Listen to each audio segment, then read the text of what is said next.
Hello and welcome to the Chart of the Week. My name is Pete Stolzers and I'm the founder of www.oneoption.com. Before I get started, I'd like to encourage new visitors to view the introductory videos. They describe my systematic approach to option trading. To learn more about my approach, please visit my blog. It uses the number 1 in the web address. To try my research products, please visit my research site. The web address spells the word 1 out.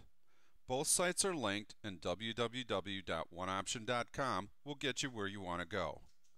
If you're watching the video on YouTube, it's divided into 2 parts. Make sure to view the second part since it contains the chart of the week. 75% of all stocks follow the market. That's where my analysis starts. Let's take a look at the market action.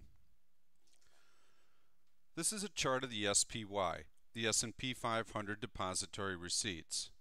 Here we can see the pullback last August and the rally to new all-time highs in October.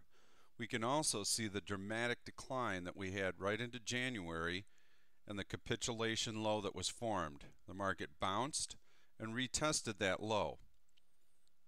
Since then, the market's actually been in a nice steady grind higher, and it's been able to move through this intermediate horizontal resistance level right up to the 140 level. So the price action recently has been very constructive. Let's see what the 1-month chart looks like. On a 1-month basis, we can see that the market came down, tested that low in March, and ever since has been consistently working its way higher and higher.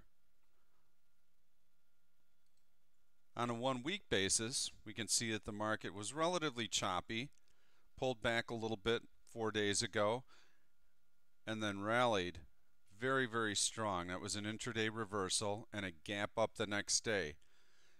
All in all, we've been able to hold those gains, and we can see that after today, we've been able to get right back up to that resistance level. So the market actually looks quite good, although I will tell you that SPY 145 represents significant resistance. That is the 5-year uptrend line that was broken as the market fell. That's also the 200-day moving average, and that also is a horizontal resistance level that dates back to April of last year. So I believe that as the market starts to grind higher from this point on, the headwinds will blow harder and harder. The earnings have been coming out pretty good outside of the financial sector, and we're about 3/4 of the way through the earnings season. So there are a lot of good fundamental factors working. We also have a very favorable interest rate environment, and the Fed lowered interest rates by 1/4 point last week. So my bias at this juncture is bullish, but I would be relatively cautious, and I would try to take smaller positions than normal, and I would also be looking to take profits as the market does rally to that SPY 145 level. This is the proprietary search that we'll be taking a look at today. It's called BDCE Breakout. Those letters stand for bullish, day, continuation, early. And we'll be looking for stocks that have been in an uptrend and have stalled for a few days. Today the stock is breaking out to a new 10-day high. Here we can see the actual search, and this column represents stocks that conform to this particular trading setup. What I'll be doing is I will be flipping charts, and I'll be clicking on each one of these symbols, and I'll go all the way down the list, and I'll be taking a look at the 1-year chart first. If it looks conducive for a trade, then I'll zoom in and take a look at a 1-month chart, and finally I'll take a look at what it's been doing during the course of the last week. This stock is CLF, Cleveland Cliffs. It's an iron ore miner here in the United States. We can see that it's been working its way higher, and then once it broke out here in February, it was off to the races. This stock has gone from about $110 all the way up to $170. Extreme momentum as of the last 6 weeks. So looks very encouraging. If we go to a 1-month chart, we can see how the stock has been consistently working its way higher. It recently broke through this resistance level at 165. so it looks powerful. And here's what we've got on a 1 week basis. We can see that the stock has been working its way higher, and it closed today right near its high of the day. So all told, the stock looks very good. I'll say that it is a little bit richer than I'd like to trade, and the rally seems to be a bit overextended. So those would be some negatives on the stock at this juncture. On a pullback, I love it. Here we have another powerful stock. The symbol is HES, and it is Hess Corporation.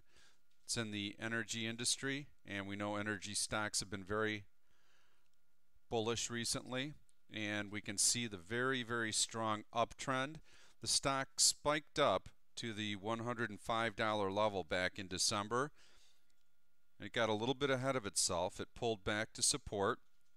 And then we can see that a few weeks ago the stock broke out above that horizontal resistance level, spiked, and pulled back. This little pullback here might be giving us a nice entry point.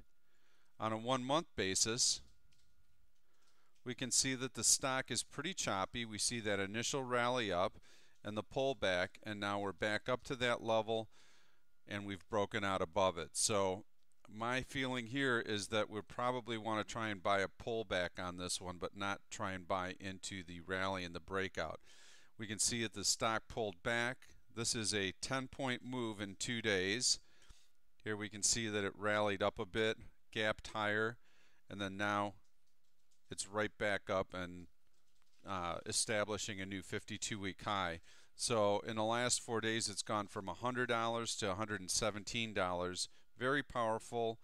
Move is a little bit overextended. I would like it a whole lot in this $110 level. Here we have PCP, Precision Cast Parts. We can see the stock was in a very strong uptrend, and in December it started to pull back a little bit. In January it broke horizontal support and fell, making a capitulation low around the $105 level. Stock tried to rally, and when the market came back and retested that low in March, this stock actually made a new relative low. I'm not crazy about that because I'd like to see the stock holding up better on a relative basis, but this rebound has been very nice. On a 1 month basis, we can see that the stock has been consistently working its way higher, and we had a big breakout recently. And on a 1 week basis, we can see a relatively tight trading range with the stock grinding higher and just an explosive move today. It went from $120 up over $130 and pulled back a little bit on the close. So this stock actually could have room to run on the upside.